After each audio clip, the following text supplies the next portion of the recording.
Coming up on the program, we're going to talk about when you should harvest your winter squash.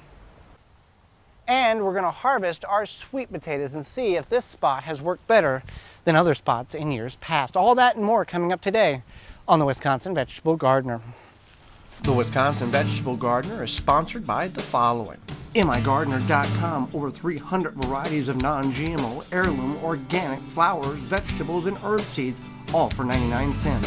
MIgardener.com. Sioux Growing Supply, located in Wausau, Wisconsin, focusing on certified leaf compost, an excellent amendment for poor soil. With their new garden blend, improving soil structure in clay and sandy soil, great for creating new garden beds. Also available from Sioux's, pre-filled trays and pots with professional potting soil mix or organic rice hull-based potting soil mix. Bag and bulk of certified leaf compost also available. Visit SiouxGrowingSupply.com. Stop before you dig. Call Digger's Hotline first. Call 3 business days before you dig. It's the law. It's completely free and it's for your safety. Know what's below before you dig. It's your responsibility. Call Digger's Hotline or visit them at diggershotline.com. HappyLeafLED.com, commercial-grade grow light with a home gardener's affordability. No fans, no motors, simply plug in and grow. Great for seed starting to lettuce to full-grown tomatoes, all indoors. HappyLeafLED.com. Welcome to the Wisconsin Vegetable Gardener. I'm Joy Baird. We are in the sister-in-law's backyard garden, and it's time to harvest the winter squash that we've got growing. We've got a couple of different situations in which we have it growing. Some is in a straw bale.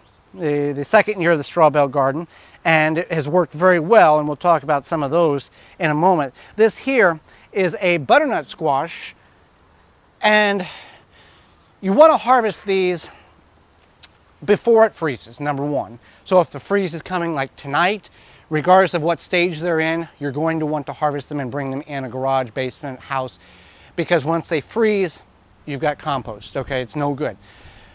You do want to wait until the color has changed to a pale tan color. That's the best indication. There might be some green tint to it, but you're okay on that. That's for this that's for the butternut squash in that scenario. And if the vine has actually detached itself from the fruit, that's indication as well. When you're harvesting, you do want to cut your squash from the vine, simply because if you just take and pop this, you can detach that prematurely and open and expose that fruit to the air, and it will have a much shorter shelf life. The liquid, the juices will come out, water will come out, and it'll start rotting much quicker. So you want to leave that. This will sit in a basement, garage, unheated area, cool, dry, but not freezing, 40 to 60 degrees. This will last 6 months. We've had them last 8-9 months before, so it's not a big deal. You just want to make sure you properly store it. Let's go over here and take a look here. This is a really nice specimen of a spaghetti squash, bright orange. You can see here, and I'll cut this, I'll just pull this out here. You can see how the vine has died back. That's indication that it's ready to harvest. So I'm just going to cut it back a nice little ways. Spaghetti squash, for those that may not be familiar, when you cut this open and extract the flesh from inside, it actually is stringy, like spaghetti noodles. It's a very popular item for vegans and vegetarians because it has a noodle-like consistency in it, and it's very low carb. So that's an indication that it's ready when it changes that color. This here is a squash that we've had a couple of years now. It's a cross squash. What I mean by cross is it's supposed to be a spaghetti squash, but it's not. When you open it up, it has the texture of a pumpkin because somewhere through the generations, those seeds have been crossed with something. So this is not a spaghetti squash per se. You can kind of tell, I can tell because we've been growing this a couple of years, the difference in the texture of just the skin alone and the ribs on it, that this is not a true pure spaghetti squash. You would have to cook it down just like you would a pumpkin to get it to a soup-like state. This one here is actually a spaghetti squash there. Well, that one that's a cross too, because you can see kind of has a pumpkin type shape to it. So somewhere these seeds have been crossed down through the traits and the generations. Okay, so that's spaghetti squash, that's butternut squash. Let's go over and look at the delicate squash that we have and how we know when to harvest that. So this is what is called a delicate squash. Vines have died back, so it's ready to harvest. And never had it before. First year growing it from migardener.com. This has a little shorter of a shelf life, but it's a very unique looking type of squash that you can actually split down the center and carve out like a canoe and do like a stuffed squash type of item in it. You know, sausage or peppers or however you want to make that dish, but that would work well for this.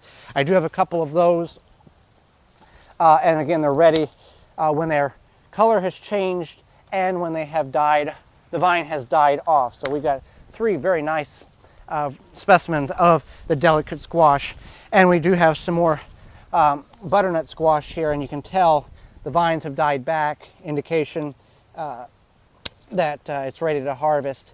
And butternut squash, they kind of come in all different varieties, just the way they grow.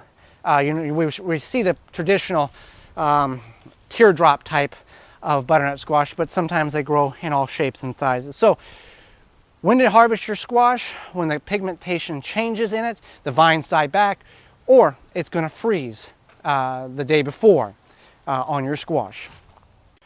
You can plant garlic in a lot of ways, in containers, raised beds, traditional ground. We're going to plant some in the Eco Garden system. This is a raised elevated bed with a water reservoir and a sprinkler system from ecogardensystems.com. You can also attach your bike to it with a strap to keep people from stealing it. So it works well in that instance too. Now with this elevated raised bed, it's about 4 by 8 feet wide. And we've got tomatoes, we've got jalapenos, we've got kale in here, we've got some celery, eggplants, we had some potatoes in here as well. So we're going to plant garlic in this bed.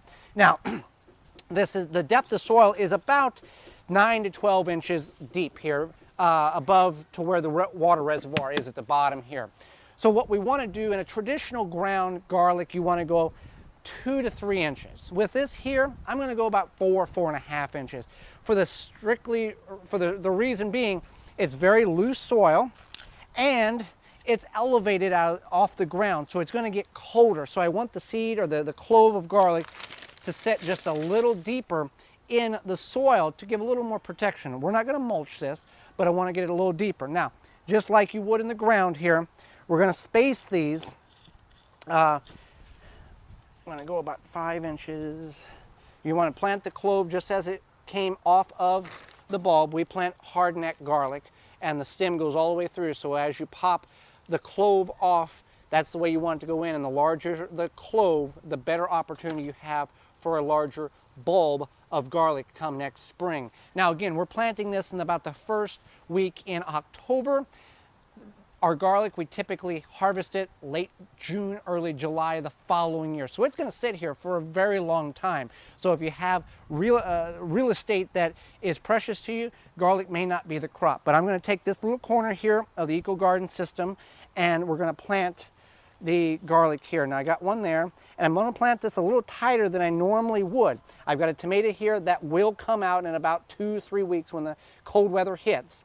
So I can plant it tight to that. You want to get your cloves in the ground about a month before your first hard freeze so that you have opportunity to develop roots and get established before winter sets in.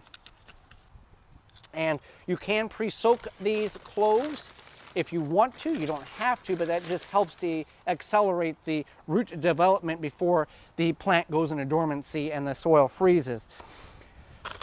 So we're just gonna, I got one there, I can do, you wanna go about, I'm gonna go 9 inches. I've always done 9 inches, worked really well. And you really wanna go a foot, but since we're in a little more tight space, I'm gonna go 8 inches and we're okay there. So I'm gonna put a total of 6 in here when we're all said and done. And I can plant them a little tighter back here because this kale will eventually get pulled out when the cold temperatures hit. So whether you're growing garlic in the ground, in a raised bed, Eco Garden system, or a container, it's a crop that is very easy and low maintenance that I would highly recommend you doing.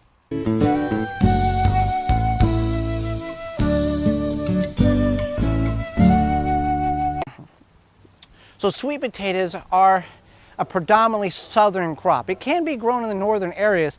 Some people have phenomenal success with growing sweet potatoes. For example, here in the Wisconsin area, others do not. Sweet potatoes like a lot of heat. They do like moisture. And sometimes the soil doesn't have to be as nutrient rich as you would think. So we've planted a couple of sweet potatoes slips in this now squash area. I had some pumpkins, some butternut squash, some spaghetti, all that over there. I have a couple of vines here that are ready to be dug up. It's going to get cold when you want to get them out of the ground before it freezes. The thing about sweet potatoes, as they vine, they will root again. Now, if this was in an area like Southern California, something like that, the South, these would re-establish in the ground. These are roots here, and they would start developing new tubers or new sweet potatoes. So that's something that you could take and propagate. Sweet potatoes are not normal potatoes, or what were considered the tubers. These are two different types of species of potatoes, so one's not like the other. So all we want to do here is where the main stalk comes out of the ground, which is right here, and then right here is where the centralization of all those tubers or potatoes are going to be. So I'm going to start right here. We use a garden fork, works best. The soil falls through the tines and you're less likely to chop a potato or stick one, but it does happen. So we'll see what we have here.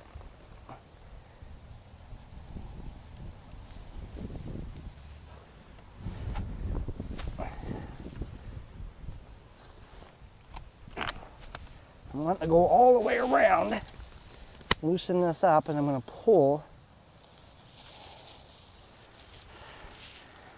Well, let's see if there's anything else down there, because that's disappointing. Oh, yeah, we got something here.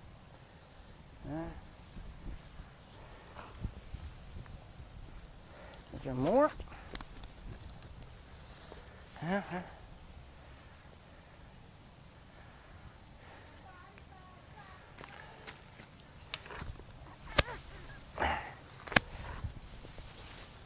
And so that's all on that plant.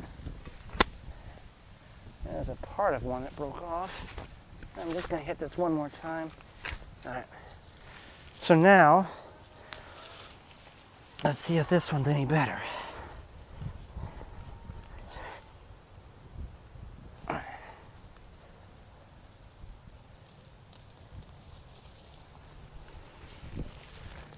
Two different varieties here. I don't know what they are.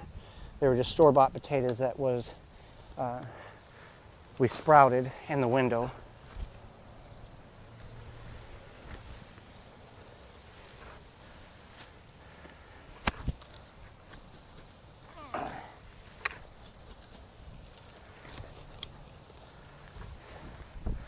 So not a very successful harvest there. So sometimes you win, sometimes you lose. This was a very hot area, and I thought the potatoes would do much better here than in other areas. Thanks for joining me. Join me again for more organic gardening and food preserving. I'm Joy Barrett, and this has been the Wisconsin Vegetable Gardener. For more information, please visit thewisconsinvegetablegardener.com.